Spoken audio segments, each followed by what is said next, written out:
ಇನ್ನು ಸುಪ್ರೀಂ ಕೋರ್ಟ್ನ bale tension ನಡುವೆನೂ ಕೂಡ ಥೈಲ್ಯಾಂಡ್ನಲ್ಲಿ ನಟ ದರ್ಶನ್ ಪಾರ್ಟಿ ಮಾಡಿದ್ದಾರೆ.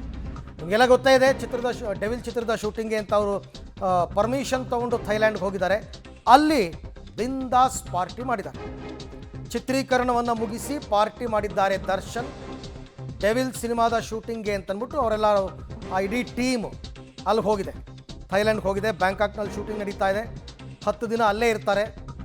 ನಿನ್ನೆ ಅಷ್ಟೇ ಸುಪ್ರೀಂ ಕೋರ್ಟ್ ದರ್ಶನ್ಗೆ ಬೇಲ್ ಕೊಟ್ಟಿರೋದ್ರ ಬಗ್ಗೆ ಅಸಮಾಧಾನ ವ್ಯಕ್ತಪಡಿಸಿತ್ತು. ಜುಲೈ 22ಕ್ಕೆ ಅಂದರೆ ಮಂಗಳವಾರಕ್ಕೆ ಮತ್ತೆ ಅದು ವಿಚಾರಣೆಗೆ ಬರುತ್ತೆ. ಆ ಆದೇಶವನ್ನು ಕಾಯ್ದಿರಿಸಿದ್ದಾರೆ. ಅದೇನಾದರೂ ರದ್ದಾಯಿತು ಅಂದರೆ ಮತ್ತೆ ಜೈಲಿಗೆ ಹೋಗಬೇಕಾಗುತ್ತೆ. ಬಟ್ ಅದರ ನಡುವೆನಲ್ಲೂ ಕೂಡ ದರ್ಶನ್ ಬಿಂದಾಸ್ ಪಾರ್ಟಿಯನ್ನು ಮಾಡಿದ್ದಾರೆ ಥೈಲ್ಯಾಂಡ್ನಲ್ಲಿ. ಡೆವಿಲ್ ಚಿತ್ರದ ಚಿತ್ರೀಕರಣಕ್ಕೆ ಅಂತ ಅವರು ಥೈಲ್ಯಾಂಡ್ಗೆ ಹೋಗಿದ್ದಾರೆ. ಒಂದು ಕಡೆ ಟೆನ್ಷನ್ ಇದೆ, ಯಾಕಂದರೆ ಅವ್ರಿಗೂ ಗೊತ್ತಿರುತ್ತೆ ಸುಪ್ರೀಂ ಕೋರ್ಟ್ ಏನು ಹೇಳಿದೆ ಅಂತ.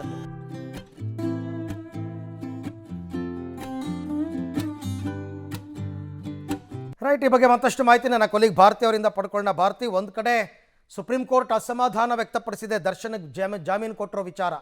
ಅವ್ರಿಗೂ ಗೊತ್ತಿರುತ್ತೆ ಅಂತ ಅನ್ಕೋತೀನಿ. ಅದರ ನಡುವೆನೂ ಬಿಂದಾಸ್ ಪಾರ್ಟಿ. ಹೌದು ಅರವಿಂದ್, ದರ್ಶನ್ ಅವರಿಗೆ ಕೊಂಚವಾದ್ರೂ ಆತಂಕ, ಬೇಸರ ಇಲ್ವೇ ಇಲ್ವಾ ಅನ್ನೋ ಪ್ರಶ್ನೆ ಇದೀಗ ಎದುರಾಗ್ತಾ ಇದೆ. ಯಾಕಂದರೆ ಥೈಲ್ಯಾಂಡ್ನಲ್ಲಿ ಮೋಜು ಮಸ್ತಿ ಮಾಡ್ತಾ ಇದ್ದಾರೆ.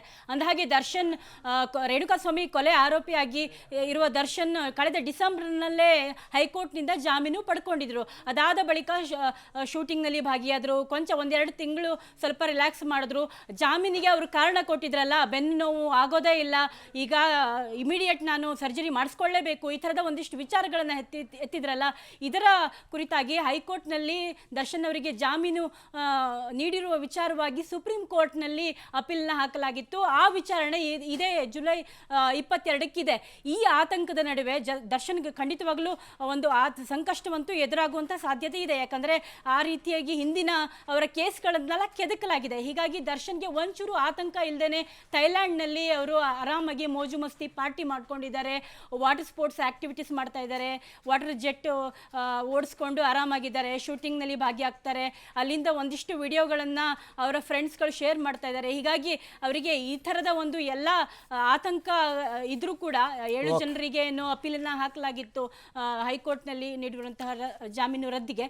ಈ ವಿಚಾರವಾಗಿ ದರ್ಶನ್ಗೆ ಕೊಂಚವಾದರೂ ಬೇಸರ, ಆತಂಕ ಇಲ್ಲದೇನೆ ಆರಾಮಾಗಿ ಎಂಜಾಯ್ ಮಾಡ್ತಿರೋದನ್ನು ನೋಡಿದ್ರೆ ನಿಜಕ್ಕೂ ಆಶ್ಚರ್ಯ ಉಂಟಾಗುತ್ತೆ. Arvind, right, thank you Bharati, ತಮ್ಮೆಲ್ಲ ಮಾಹಿತಿಗೆ ಧನ್ಯವಾದ.